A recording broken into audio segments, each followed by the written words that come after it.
Assalamu alaikum. My name is Dipan Chakravarti, and I am a student as well. I am pursuing graduation, and I also work in a call center.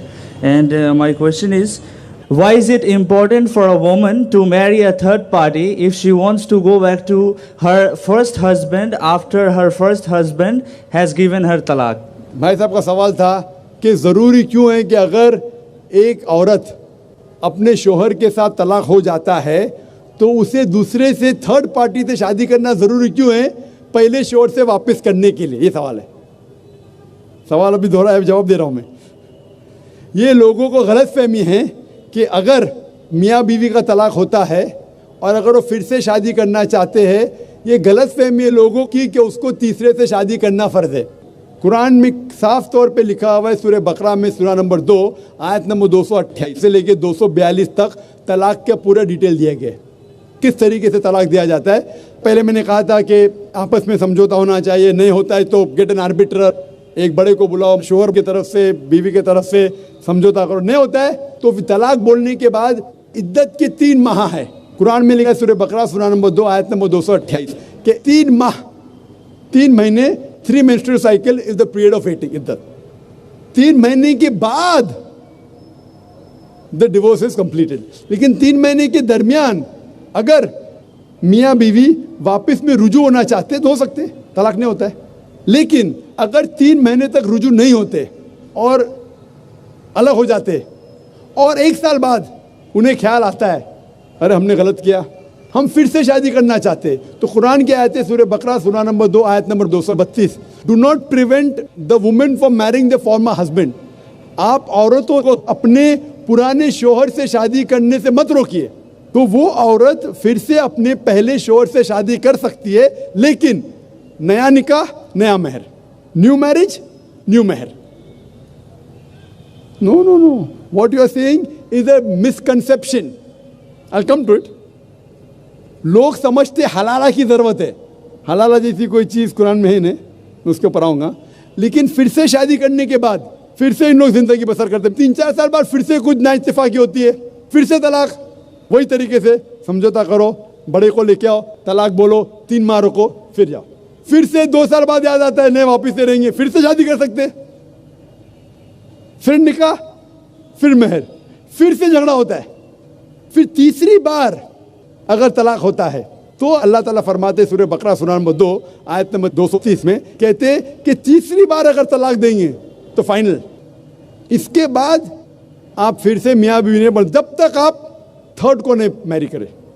इसमें क्यों? ये शादी ब्याह गुड्डा गुड्डी का खेल थोड़ी है। बचपन में गुड्डा गुड्डी का खेल में शादी करो फिर से तलाक दो, एक दिन में 10 बार शादी कर सकते, बराबर ना? ये जिंदगी गुड्डा गुड्डी का खेल थोड़ी है। 3 महीने लगता है तलाक के लिए, इतना टाइम लगता है।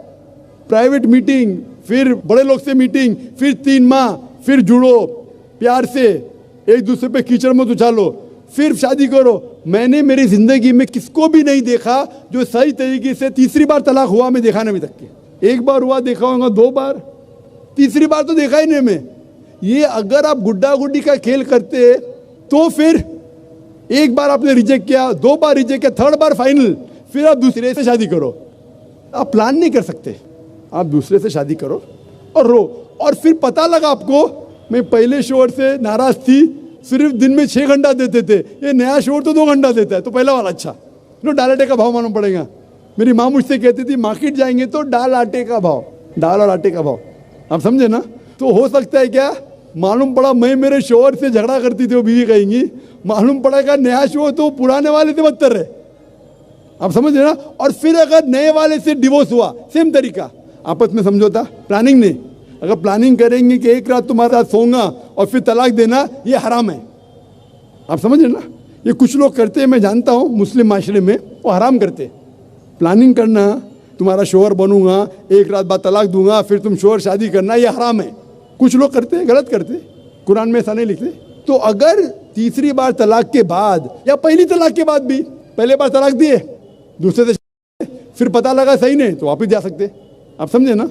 तो ये जो है ज़रूरी है थर्ड पार्टी के पास जाना, अगर 3 बार सही तरीके से तलाक हो तो इस्लाम में इतनी छूट है माशाअल्लाह, और इतना सही मजहब है, it's the most practical way of life. Hope that answers the question.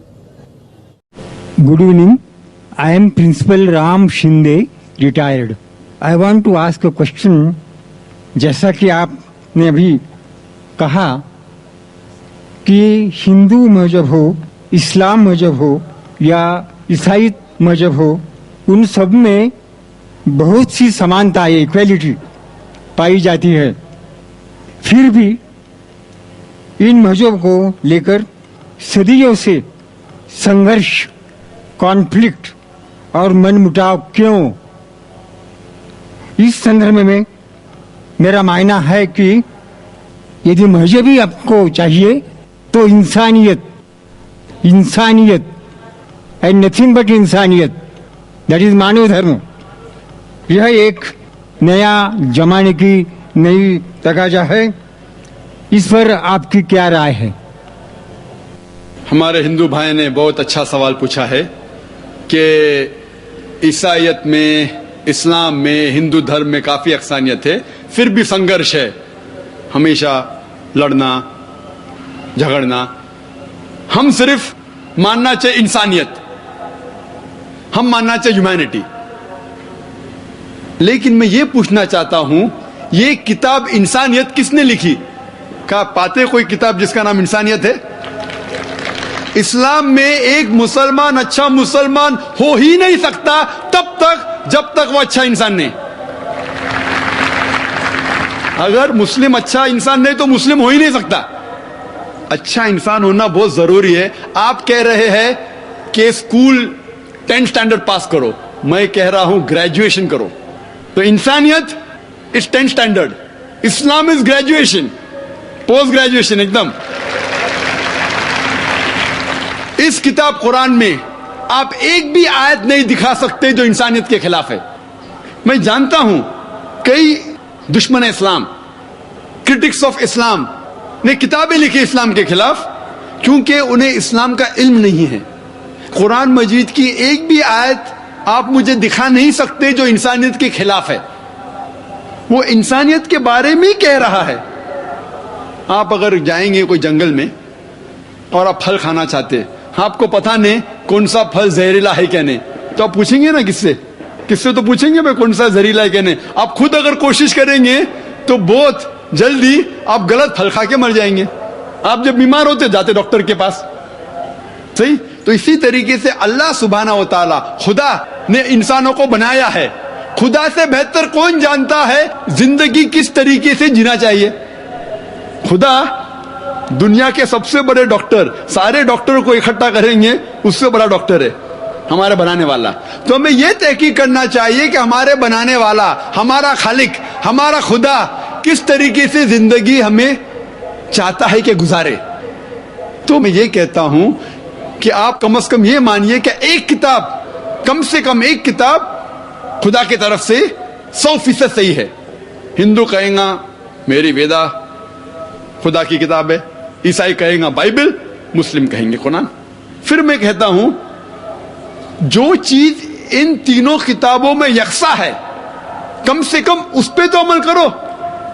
जो इख्तिलाफ है, इख्तिलाफ होते हैं, मैं नहीं कहता हूं कि सारी चीजें यकसा है, इख्तिलाफ चीजों को बाजू रखो, कम से कम जो यकसा है उसके ऊपर तो अमल करो. जितने अहम मज़ाहिब है दुनिया में, सब में लिखा है कि खुदा एक है, बुत परस्ती हराम है, पैगंबर आने वाले हैं, आखिरी पैगंबर मोहम्मद सल्लल्लाहु अलैहि वसल्लम है, ये दुनिया एक इम्तिहान है आखिरत के लिए. कम से कम इसके ऊपर तो अमल करो. कम से कम हम आज वादा करें कि खुदा के अलावा किसी और की इबादत ना करे, एक खुदा की, बुत परस्ती ना करे, आखिरी पैगंबर मोहम्मद सल्लल्लाहु अलैहि वसल्लम में माने. सैकड़ों हवाले हैं वेदा में जिसमें लिखा है कि मोहम्मद सल्लल्लाहु अलैहि वसल्लम आने वाले हैं. बाइबल में भी लिखा है. तो मैं ये कह रहा हूं कम से कम मोहम्मद सल्लल्लाहु अलैहि वसल्लम को तो मानो, इख्तिलाफ चीजों को बाजू रखो. इस तरीके से कम जो हमारा बनाने वाला